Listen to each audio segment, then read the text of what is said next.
በአባቴ ቤት እንጀራ የሚተርፋቸው አገልጋዮች ስንት ናቸው? የሉቃስ ወንጌል ምዕራፍ 15 ከቁጥር 17 ላይ ያለ ቃል የዛሬ ትምህርታችን መነሻ ይሆናል። እስቲ ቃሉን አብረን እንላለን። በአባቴ ቤት በውስጥ እንጀራ የሚተርፋቸው አገልጋዮች ስንት ናቸው? በዚህ በሉቃስ ወንጌል በምዕራፍ 15 ከቁጥር 17 ላይ አንድ ታዳጊ ወጣት የተናገረው ቃል ነው። በዚህ ቃል ተነስተን እንማራለን። ለአባቶቻችን ለነቢያት፣ ለአባቶቻችን ለሐዋርያት፣ ለሐዋርያውያን አበው፣ ለሊቃውንት በጉባኤያቸው ተገኝቶ ምስጢሩን ጥበቡን ገልጦ ያስተማረ አምላካችን እኛንም በቸርነቱ እንዲያስተምረን፣ እንዲመክረን፣ እንዲገስጸን የእርሱ ቅዱስ ፈቃድ ይሁንልን።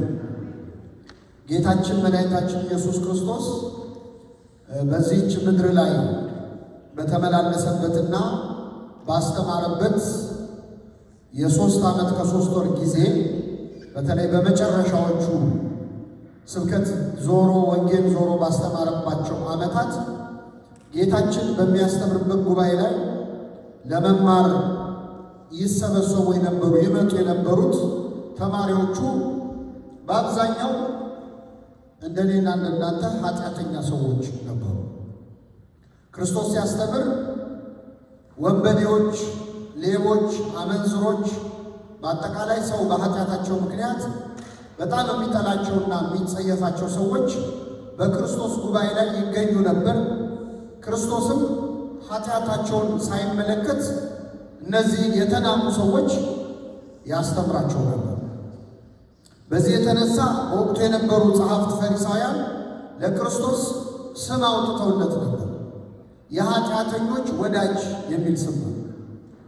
ኃጢአተኞችን ይቀበላል፣ ከእነሱ ጋር አብሮ ይበላል፣ ይጠጣል እያሉ በዛን ዘመን የነበሩ ጸሐፍት ፈሪሳውያን ይቃወሙት ነበር።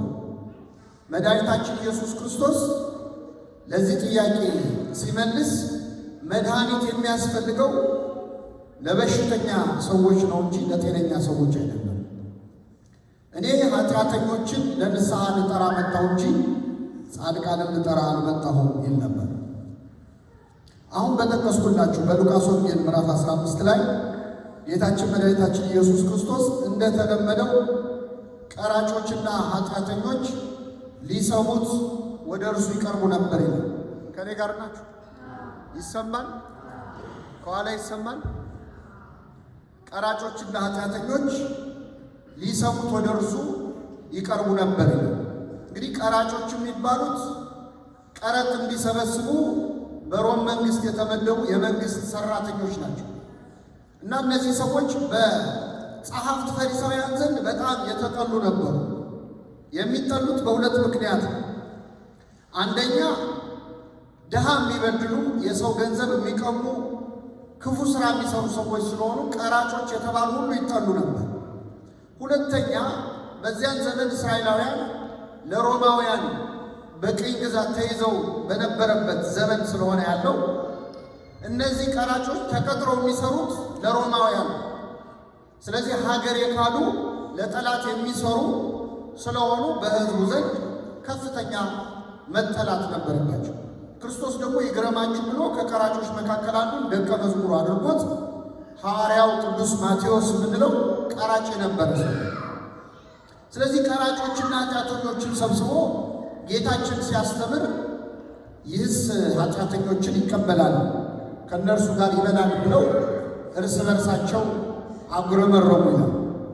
ይህ ጊዜ አምላካችን መድኃኒታችን ኢየሱስ ክርስቶስ ኃጢአተኞችን ለምን እንደሚቀበል ከእነርሱ ጋር ለምን እንደሚበላ እንደሚጠጣ ለማስረዳት በቀጥታ ስላልጠየቁት በቀጥታ አልመለሰም።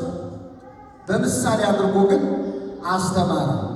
3 ምሳሌዎችን መድኃኒታችን ኢየሱስ ክርስቶስ ተናገረ። የመጀመሪያው ምሳሌ እንዲህ ይላል። አንድ ሰው 100 በጎች ነበሩት። እረኛ ነው። በጎች አሰማርቶ ቀኑን ሙሉ ሲጠብቅ ከዋለ በኋላ 100 በጎቹን እየነዳ ወደ ቤቱ ሲመለስ ከ100 በጎቹ መካከል አንድ በግ እንደጠፋበት አስተዋለ። ከ100 በግ አንድ ሲጎድል ስንት ይቀራል? ሲያትል የሂሳብ ችግር አለ መሰለኝ። ከመቶ አንድ ሲጎድል ስንት ነው? ይሄ እረኛ 99ን በጎች እዚያው ቤት ውስጥ ተዋቸውና አንዱን በግ ፍለጋ በጨለማ ወጣ።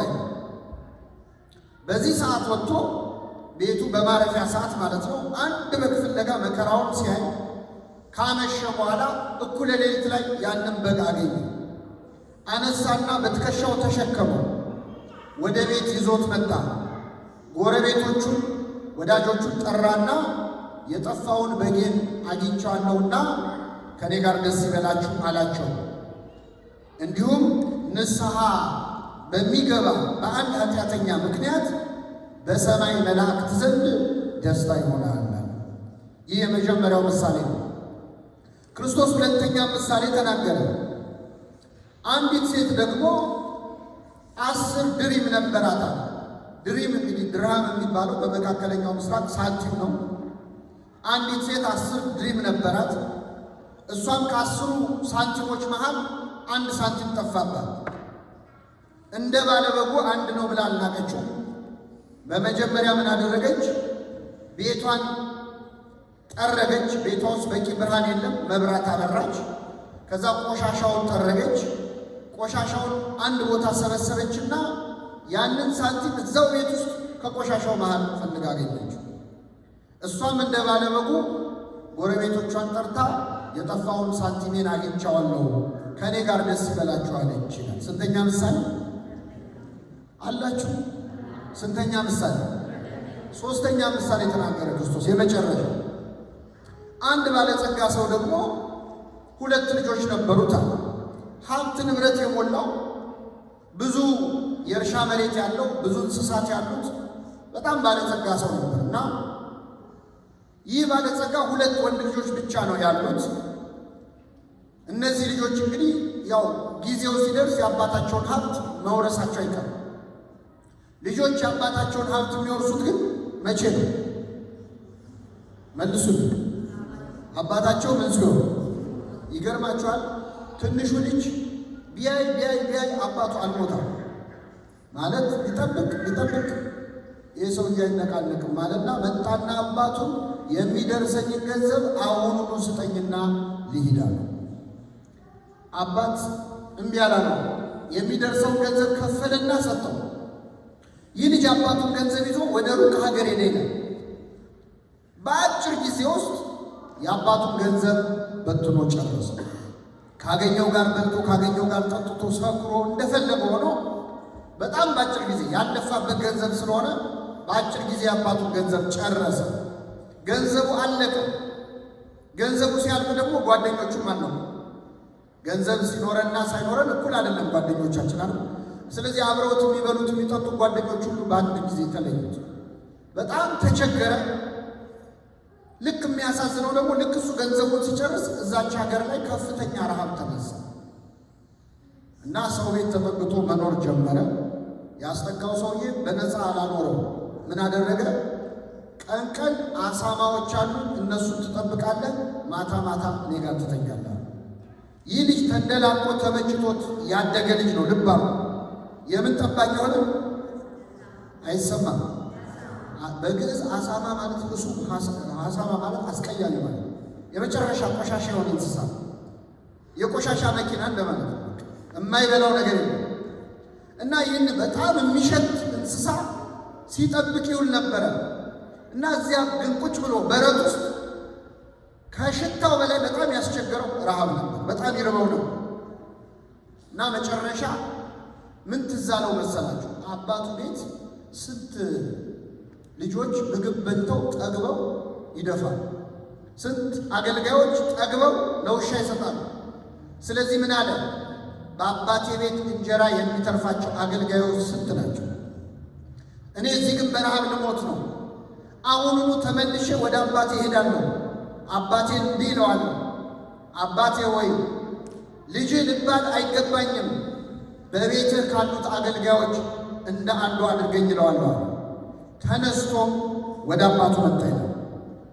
አባቱ ገና ከሩቅ ሳላየውና አዘነለት።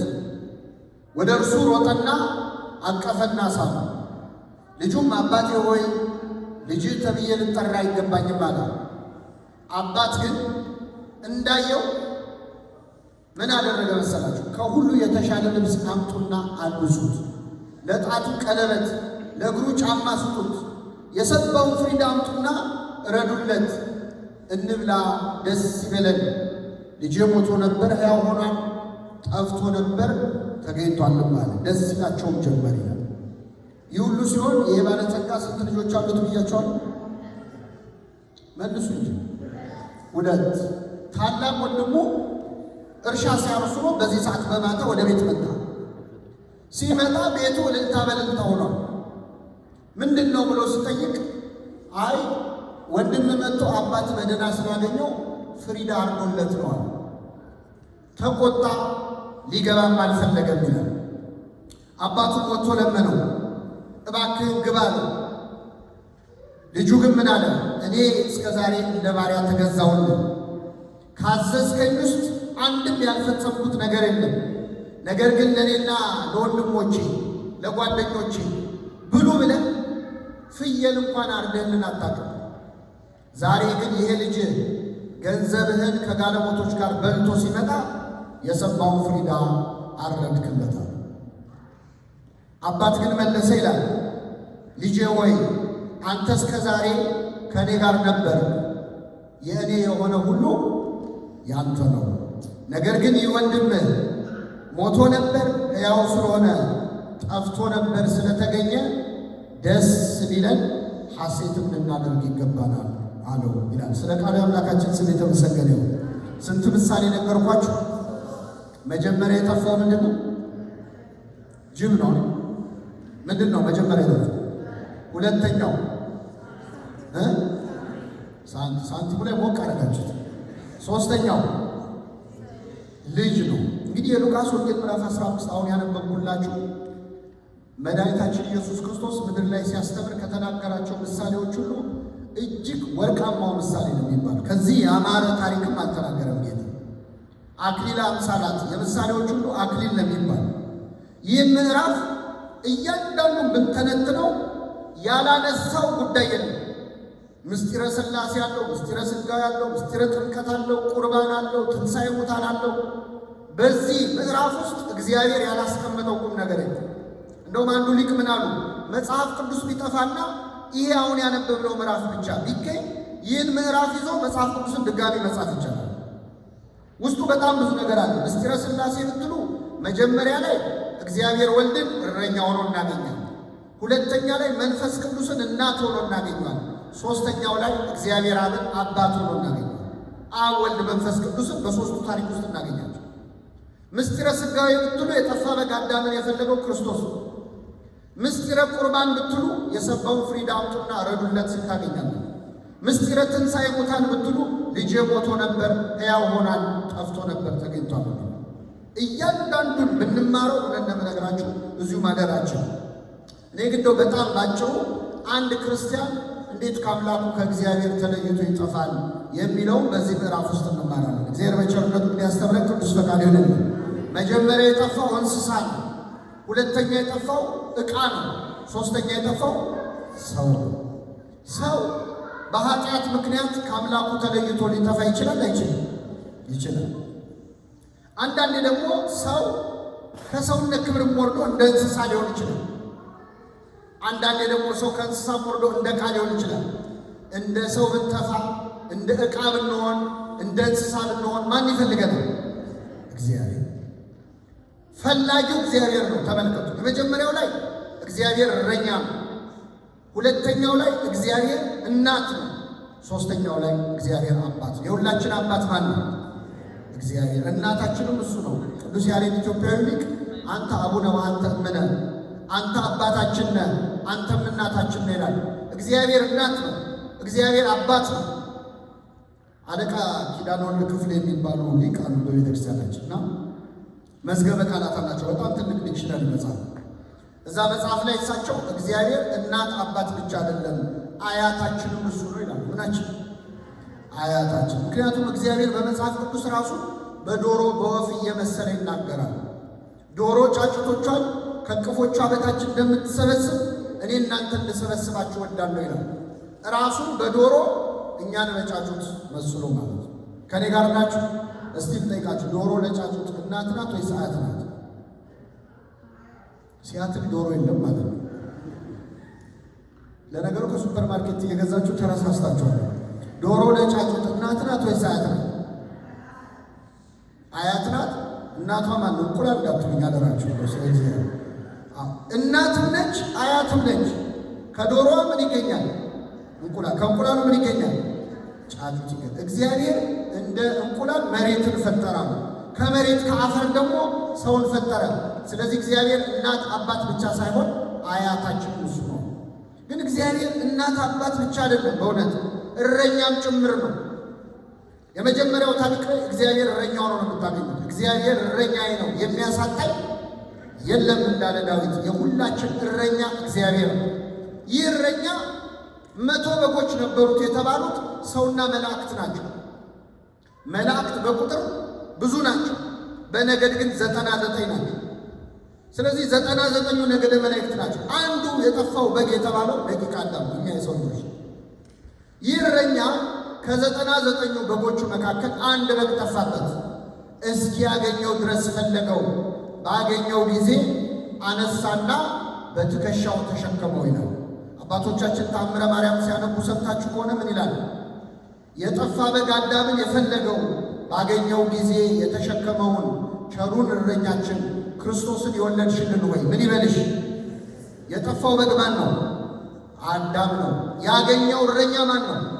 ክርስቶስ። ምንድን ነው የተሸከመው? የሁላችንን ኃጢአት ነሳ ደዌነ ወጾረ ሕማመነ።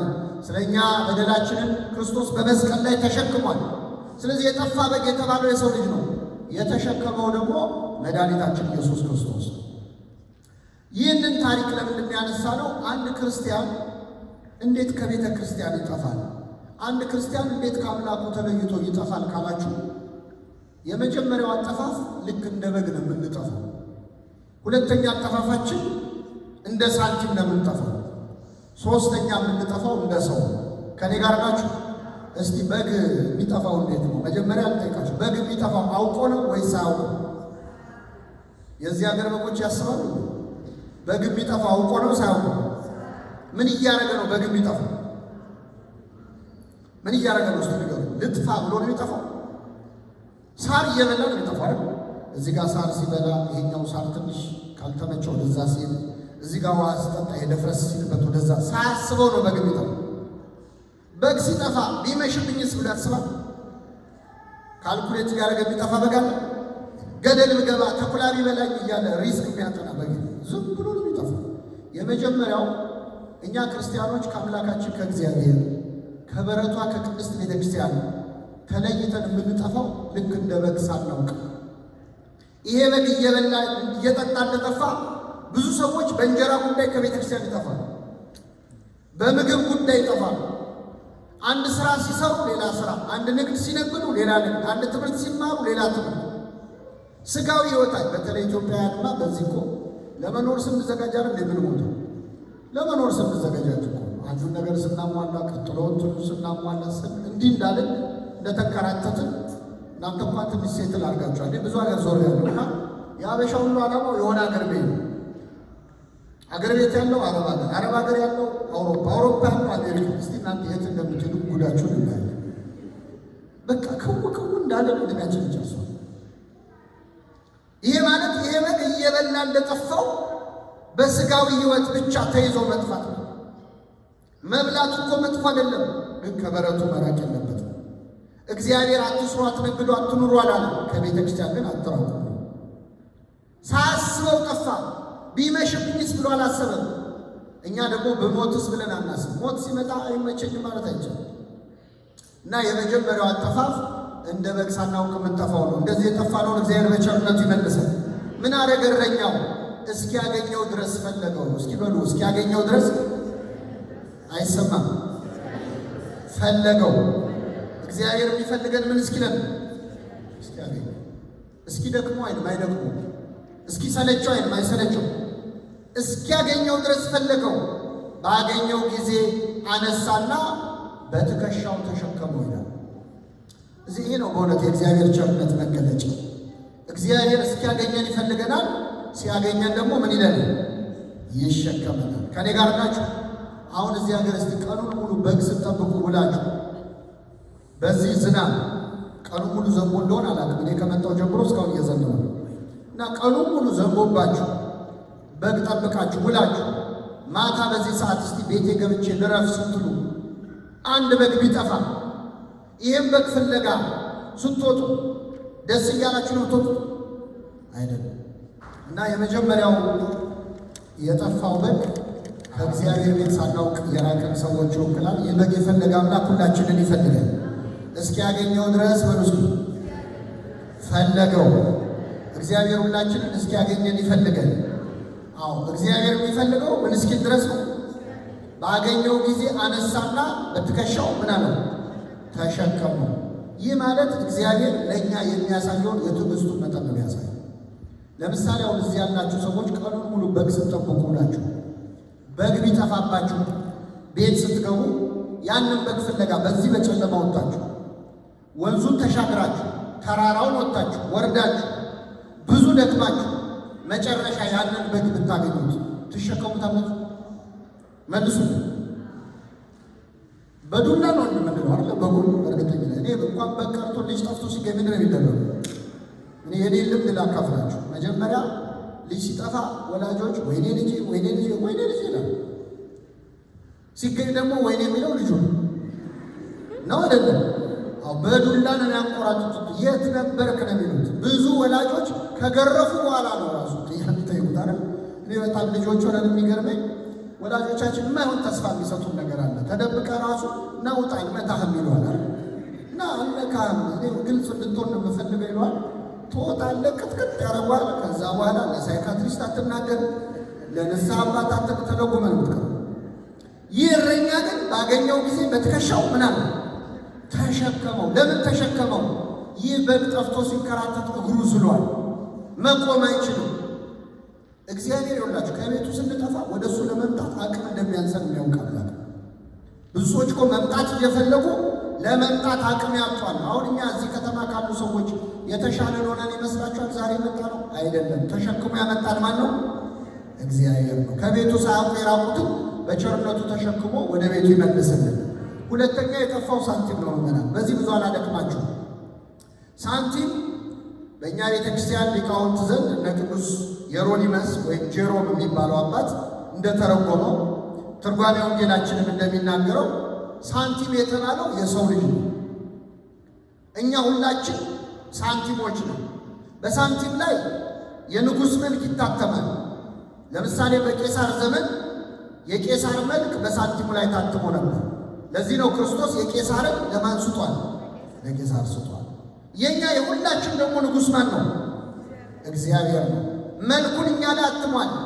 ሰውን ሲፈጥር ንግበር ሰብአ በአርአያነ ወበአምሳሊነ ብሎ። ስለዚህ እኛ ሁላችን የማን ሳንቲሞች ነው? የእግዚአብሔር ሳንቲሞች። ስለዚህ የጠፋው ሳንቲም አይደለም ማለት ሰው ነው ማለት እኛ ነን የጠፋው። ይቺ ሴት ምን አደረገች? መብራት አበራች፣ ቆሻሻውን ጠረገች። ሳንቲሙን እዚያው ቤት ውስጥ ከቆሻሻው መሃል ፈልጋ ወጣችው። ይህ ሳንቲም ከበጉ በተለየ ሁኔታ የጠፉ ምዕመናን ናቸው። ሳንቲም በጉ ከእግዚአብሔር ቤት ሳያውቅ የራቀ ነው። ሳንቲም ውስጥ ካላችሁ ይህ ሳንቲም ጠፍቷል፣ ግን ያለው ቤት ውስጥ ነው። ቤት ውስጥ ነው ያለው፣ ግን ጠፍቷል። ሁለተኛ የጠፋ የሚባለው እኛ ብዙ ጊዜ ቤተ ክርስቲያን የማይመጣ ሰው ይመስላል። ልክ ነው። እሱ ምድብ አንድ ጠፊ ይባላል። ምድብ ሁለት የጠፋው ቤተ ክርስቲያን ሆነ የጠፋ ሰው። የት ሆነ የጠፋ ሰው? ቤተ ክርስቲያን እንዳንፈለግ እዚህ ነው ያለ። የምንቀድሰው እኛ፣ የምናስቀድሰው እኛ፣ የምንሰብከው እኛ፣ ሰበካ ጉባኤው እኛ፣ ሰንበት ትምህርት ቤቱ እኛ እንዳንፈለግ ማለት ነው። አለን እንዳይባል ደግሞ ቆሻሻ ውስጥ ነው፣ ኃጢአት ውስጥ፣ ክፋት ውስጥ፣ ሁሉም የምናውቀው ነገር ውስጥ። እግዚአብሔር አሁን በጣም የቸገረው ጨርሰው ከቤቱ ከጠፉት ይልቅ ቤት ውስጥ ሆነን የጠፋነው ሰዎች ጉዳይ ላፈላለግ ራሱ አይመችም። ላፈላለግ እዚህ ዮሐንስ ራዕይ ምዕራፍ 3 ላይ ክርስቶስ ምን አለ? ቀዝቃዛ ብትሆን ወይም ሙቅ ብትሆን ጥሩ ነበር፣ በራድ ወይም ትኩስ ስላለው እንዲያው ለብ ስላል ከአፌ ልተፋህ ነው አለ። ወይ አልካድንም ወይ አላመንም። እንደ አዲስ እንዳያጠምቀን አምነናል፣ ማተብ አስረናል። ሃይማኖት ሲባል ኦርቶዶክስ ተዋሕዶ ነው። አምነናል ብሎን ደግሞ እንዳይተወን ሕይወታችን ያመነሰዋል። ሁለተኛው አጠፋፍ እግዚአብሔር ቤት ውስጥ ሆኖ መጥፋት ነው። እንደዚህ የጠፋነውን እግዚአብሔር በቸርነቱ ይፈልገን። ምን አደረገች ሴቲቱ? መብራት አበራች። ሕግህ ለመንገዴ መብራት ነው ይላል የእግዚአብሔር ቃል። መብራት ነው። ከቆሻሻው መሃል ሳንቲሙን አወጣችሁ ይላል እግዚአብሔር። ሁላችንን ከያለንበት ቆሻሻ ውስጥ ያወጣል። አዎ፣ ሌላው እዚህ ላይ የምንማረው ትምህርት ይኸውላችሁ፣ ቤተ ክርስቲያን ውስጥ አንዳንዴ እኔ ለማልለወጠው ነገር ቤተ ክርስቲያን ይቅርብ የሚል ሰው አለ። እኔ ኃጢአቴን እንደውን አልተውም፣ ተመልሼ መበደል አይቀርም፣ ስለዚህ ባልመጣ ይሻላል፣ ቃሉን ባልሰማ ይሻላል የሚል ሰው አለ። ይህ ሳንቲም ምንም ቆሻሻ ውስጥ ቢሆን የተገኘው ቤት ውስጥ ስላለ ነው። ምንም ኃጢአተኞች ብንሆን ከቤተ ክርስቲያን መውጣት የለብን። ምክንያቱም እግዚአብሔር አንድ ቀን ከቆሻሻው መካከል ያወጣናል። ሁላችንም በቸርነቱ ያወጣል። አንድ ነገር ልጨምርላችሁና ወደ መጨረሻው ልጣ። አንዳንዴ መቼስ ቤተ ክርስቲያን ውስጥ ጥሩ ሰው አለ፣ ደግሞ ክፉ ሰው አለ። ጥሩ ካህን አለ፣ መጥፎ ካህን አለ። ጥሩ ሰባኪያን አሉ፣ መጥፎ ሰባኪያን አለ።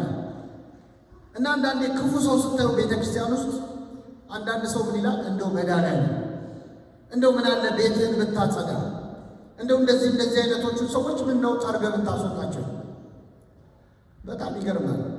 ጠርጋ አስወጣ ስትሉ እግዚአብሔር ጽዳ ከጀመረ እኛንስ ይለቀናል? አይለቀንም። ቅዱስ ዮሐንስ አፈወርቅ ምን አለ? ከኔ ጋር በሉ። ቤተ ክርስቲያን ኧረ መልሱ፣ ሐኪም ቤት ናት እንጂ ፍርድ ቤት አይደለች። ቤተ ክርስቲያን ምንድን ናት? ቤተ ክርስቲያን ሐኪም ቤት ከሆነች እኛ ምንድን ነው? አቤት በሽተኞች፣ ታካሚ አትበሉ፣ በሽተኞች አታሳምሩት። እሺ ንስሐ እየገባን ከሆነ ታካሚዎች ነው፣ እየቆረብን ከሆነ ታካሚዎች ነው። አለዚያ ምንድን ነው?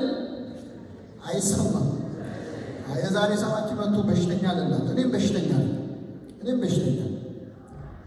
በሽተኛ ከሆንክ ለምን ቆመህ ትሰብካለህ ካላችሁ፣ በሽተኞችም እኮ ሆስፒታል ውስጥ ብዙ ሲቆዩ እንደ ዶክተር ይሆናሉ አይደል? የእነሱ መድኃኒት ለሌላው ትራንስፈር ያደርጋሉ። እና እኔ አሁን ቆሜ የምናገረው ቀድሞ እንደገባ በሽተኛ ነው። እግዚአብሔር ሁላችንን ይማረን። ቅዱስ ዮሐንስ አፈወርቅ ምን አለ? በሽተኞችን የሚያክሙባት ሆስፒታል ቤተክርስቲያን ናት።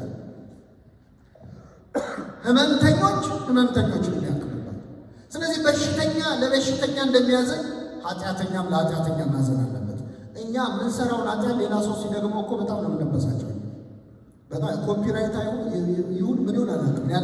እኔ የምንሰራውን ኃጢአት ሌላ ሰው ሲሰራው በጣም እናደዳል። እንዴት እንዲያደርጋል? ከኔ ጋር ናችሁ?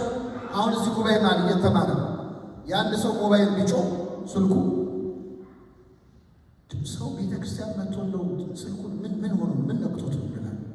የእኛ ከጮኸ ግን የሥራ ጉዳይ ነው አይደል? ከሀገር ቤት ነው። በጣም አስቸኳይ። በጣም ይገርማል። ሰው አብሮ የሰራውን ኃጢአት እንኳን ይተዛዘባል።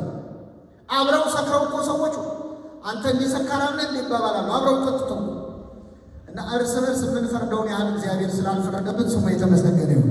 ወደ መጨረሻው ልምጣላችሁ። እንግዲህ የመጀመሪያው የጠፋው በግ ነው። ሁለተኛ የጠፋው ሳንቲም ነው። ሶስተኛው የጠፋው ልጅ። ከቤተ ክርስቲያን ሳያውቁ የራቁ በስጋዊ ነገር ተስበው የጠፉ ሰዎች አሉ። ሁለተኛ እዚህ ሆነን ያለን መስሎን የጠፋን ሰዎች አለ። ሶስተኛ አውቀው የወጡ ሰዎች አሉ።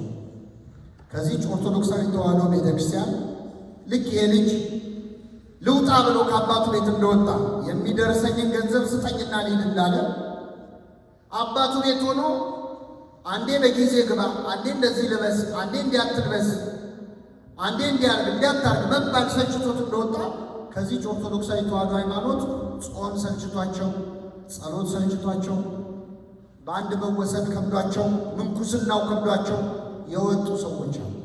አውቀው የወጡ ሰዎች። አውቆ ከመውጣት እግዚአብሔር በቸርነቱ ይጠብቃል። ውስጡም ሆነን የምናጉረመርማል። ጾም የሚሰለቸዋል። አሁን ጾም ትወዳላችሁ አትወዱም? ውስጥ መልሱ። አባቶች አይሰማችሁ? እውነቱን ነገር ጾም ትወዳላችሁ አትወዱም? ትወዳላችሁ። እሺ፣ ጾም ሲገባ ነው ሲወጣ ነው እንኳን አደረሳችሁ የምትባባሉት? እንደው ፈገግ የምትሉት መቼ ሲወጣ ማለት በተግባር አንወደው። ቅዱስ ያሬድ ምን ይላል? ሐዘን ለአብዳን ወትፍሲት ለጠቢባን፣ ለሰነፎች ሐዘን ላይ ጾም፣ ለጠቢባን ደስታ ነች። እና አንወድም። ቤተ ክርስቲያን ደግሞ ወደድክም ጠላም ታጾማለች። እናት ስለሆነች እናት ልጇ ምግብ አልበላም ብሎ ቢያለቅስ ታበላዋለች ታበላዋለች። ቤተ ክርስቲያን ይጠቅመናል ብላ ስለምታስብ ጾም የተባለ ምግብ እያረሳሳች አንዴ ተፈታ አንዴ ተያዘ እያለች ትመግበናለች። ከእኛ በላይ ለእኛ የምታስብ እናት ቤተ ክርስቲያንን ስለሰጠን ስሙ የተመሰገነ ነው። እና ይህ ልጅ አባቱ ገንዘብ ስጠኝ ያለው ሰጥቶ ተነስቶ ወደ ሩቅ ሀገር ሄደ። ገንዘቡን በአጭር ጊዜ በትኖ ጨረሰ። ከእግዚአብሔር ቤት ስትወጡ ያላችሁን ጸጋ በትናችሁ ትጨርሳላችሁ። እንደዚህ ከመሆን ይሰውረን። ባዶ እጁን ቀረ። በመጨረሻ ወደ ልቡ ተመለሰ ይላል። እግዚአብሔር ሁላችንን ወደ ልባችን ይመልሰን። ምን አለ? ይህን ቃል ብለን እናጠቃልላለን። በአባቴ ቤት መልሱ እንጀራ የሚተርፋቸው አገልጋዮች ስንት ናቸው? በምኔ ቤት? በአባቴ ቤት። ይህ ልጅ ወደ አባቱ ቤት ተመለሰ። ወደ አባቱ ቤት ተመለሰ። ተነስቼ ወደ አባቴ ሄዳለሁ፣ ልጅህ ልባል አይገባኝም፣ ቤቱ ውስጥ ካሉት አገልጋዮች አንዱ አድርገኝ እለዋለሁ አለ። ተነስቶም ወደ አባቱ መጣ ይላል። ልብ አድርጎ ይህ ልጅ አሳማ እየጠበቀ ነበር። ልብሱ ቆሽሿል፣ ሰውነቱ ይሸታል። ልብሴን ልቀይር ገላይን ልታጠብ ሳይል ከነ ቆሻሻው ተነስቶ ወደ አባቱ መጣ ይላል። ምን ማለት ነው? አንዳንድ ሰው ወደ ቤተ ክርስቲያን ና ሲባል እኔ አሁን ሕይወቴ ተበላሽቷል፣ ኃጢአተኛ ነኝ፣ ሰውነቴ ቆሽሿል፣ ሱስ አለብኝ፣ ብዙ ቆሻሻ ነገር አለብኝ፣ ትንሽ ልስተካከል ይላል። የሚያስተካክለን ማን ነው? እግዚአብሔር ነው። ይህን ልጅ ባየው ጊዜ አባቱ ወደ እርሱ ሮጠና አቀፈና ሳመው ይላል። መሮጥ ያለበት አባት ነው ወይስ ልጅ ነው? ወጣቱ ማን ነው? ልጅ ነው አባት? ልጅ መሮጥ ሲኖርበት አባት ሮጣ። አባት በሩጫ ልጅ በእርምጃ። እግዚአብሔር እኛን ይቅር ለማለት የሩጫ ያህል ነው የሚቸኩለው። እኛ ግን ይቅር በለን ለማለት የእርምጃ ያህል ነው የምንጎተተው። እግዚአብሔር ይቅር ማለት ሳይሰለቸው እኮ እኛ ይቅር በለን ማለት ተሰለቸን፣ ማረን ማለት ተሰለቸናል። ሮጠና አቀፈና ሳመው። ልጄ ልባል አይገባኝም አለው። አባት ግን ምን አለ? ከሁሉ የተሻለ ልብስ አምጡና አልብሱት፣ ለጣቱ ቀለበት፣ ለእግሩ ጫማ ስጡት፣ የሰባውን ፍሪዳ አምጡና እረዱለታል። ይህ ማለት ምን መሰላችሁ? ወደ እግዚአብሔር ቤት ስንመለስ እግዚአብሔር ምን ስትሰራ ከርመ መጣ የሚል አምላክ አለ። ምን ስትሰሪ ነው ከርመሽ የመጣሽው አይልም። ሮጦ አቅፎ ይስመሃል፣ ይቀበላል። ከሁሉ የተሻለ ልብስ ያለብሳል። ከሁሉ የተሻለ ልብስ የተባለው ጸጋ መንፈስ ቅዱስ ነው። ቀለበት አርጉለት አለ። ቀለበት ማህተም ነው።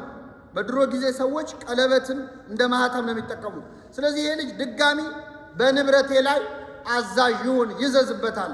ይቅር በለኝ ስትለው እግዚአብሔር ድጋሚ የመንግስቱ ወራሽ ያደርጋል። ሁላችንን ያድርገን። የሰባውን ፍሪዳ እረዱለት አለ። ይቅር በለኝ ብለው ለሚመጡ ሰዎች ክርስቶስ ፍሪዳ አርድላቸዋል። ምንድነው ፍሪዳው ካላችሁ ስጋውና ደሙ ነው። ሌላ ፍሪዳ ነው። ይህ ልጅ የተቀበለ አምላክ ሁላችንን ይቀበለ። አሁን እኛ ብንሆን በእርግጠኝነት ልጃችን ገንዘባችንን አውድሞ ብዙ ዓመት የሰራንበትን ብር ወስዶ አጥፍቶ ባዶ እጁን ቢመጣ ሮጠን አቅፈን እንስመዋለን። ትስሙታላችሁ?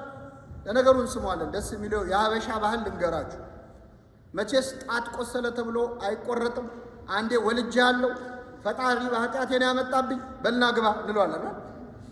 እናስገባዋለን፣ ግን አንለቀው። እንጀራ በበላ ቁጥር እኔ ከፈጣሪ ያገኘዋለሁ ብዬ ነው እንጂ እንዳንተ ቢሆን ብለን ምንድነው የወጋ ቢረሳ ይኸው ታውቁታላችሁ።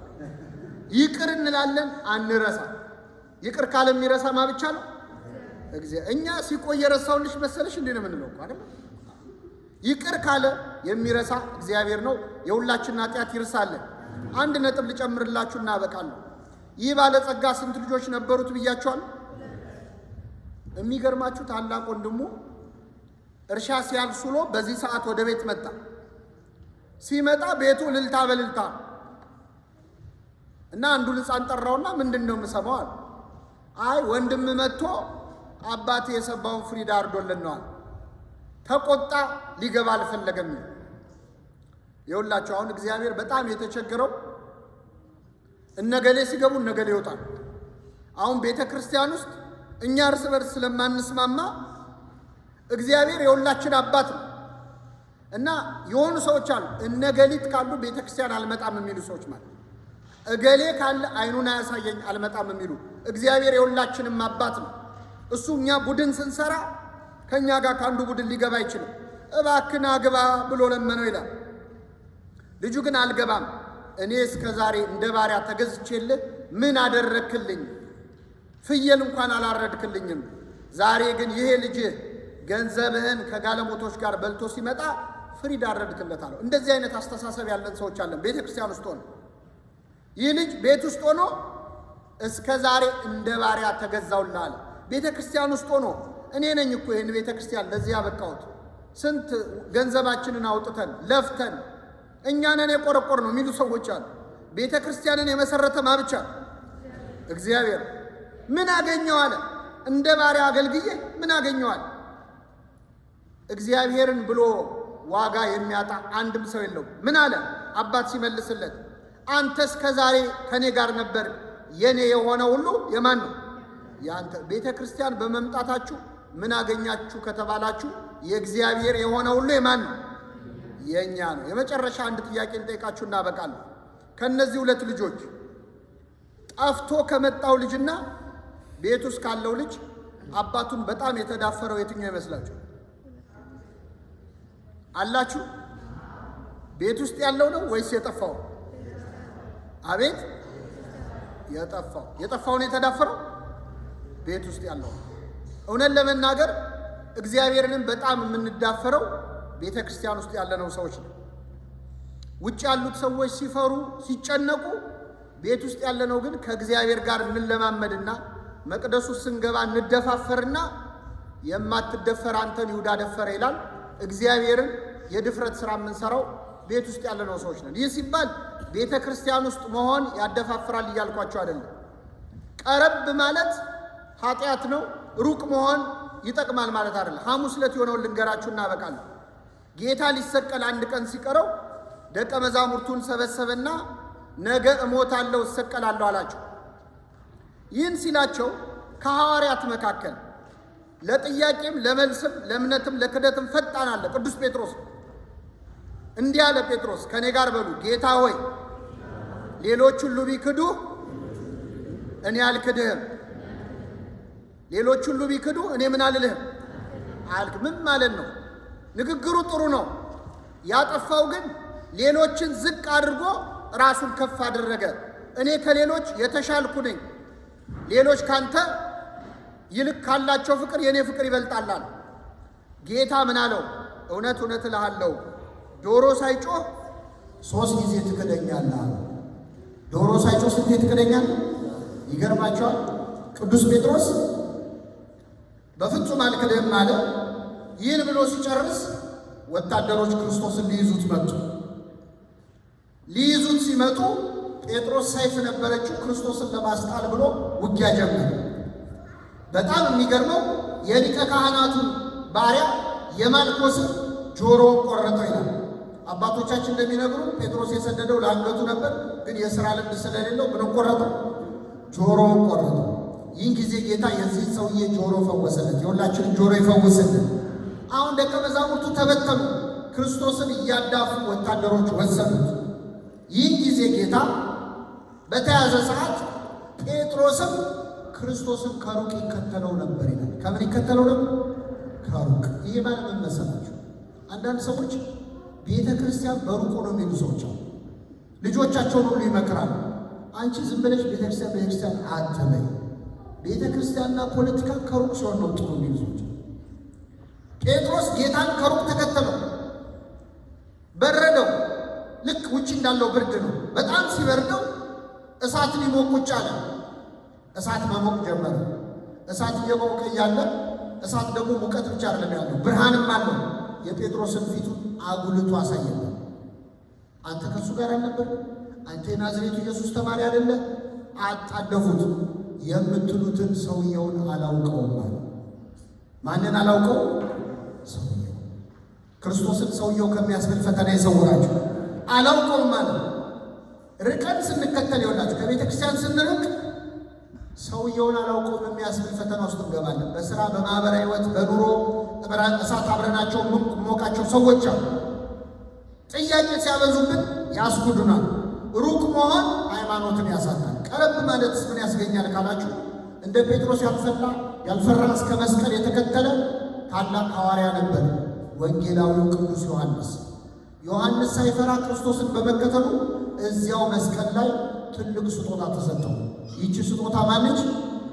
መሬታችን። ጌታ ይገርማቸዋል። ሊሞት ሲል የመጨረሻ ስጦታ ለዮሐንስ መስጠት ፈለገ። እንደው ምን ልስተዋል? ቤት እንዳይሰጠው ክርስቶስ ቤት የለው። የተወለደው በረት ውስጥ ነው። በኋላም የኖረው በዋሻ ነው። ቤት የለው። ገንዘብ እንዳይሰጠው ምንም ገንዘብ የለውም። እሱም የተሸጠው በስንት ብር? በ30። ስለዚህ ክርስቶስ ምድር ላይ የቀረው ቤቱ፣ ገንዘቡ፣ ንብረቱ፣ ሀብቱ ማን ነበረች? እናቱ ነበረች። እነኋት እናት ብሎ ሰጠ። ወደ ቤተ ክርስቲያን ቀረብ ያሉ ሰዎች እንደው ምንም ደፋር ብንሆን የእመቤታችንን ፍቅር ግን አግኝተናል። እንግዲህ ከዚህ መካከል እንደ በጉ ከቤተ ክርስቲያን በስጋዊ ምክንያቶች የራቅን ሰዎች እንኖራለን። እንደ ሳንቲሙ እዚህ ሆነን የጠፋን ሰዎች እንኖራለን። እንደ ልጁ ደግሞ ልንወጣ ትንሽ የቀረን ሰዎች እንኖራለን። የተማርነው ለጠቅላላ እውቀት አይደለም፣ ለንስሐ ያድርግልን። የሰማነው በልቡናችን ያሳድርብን።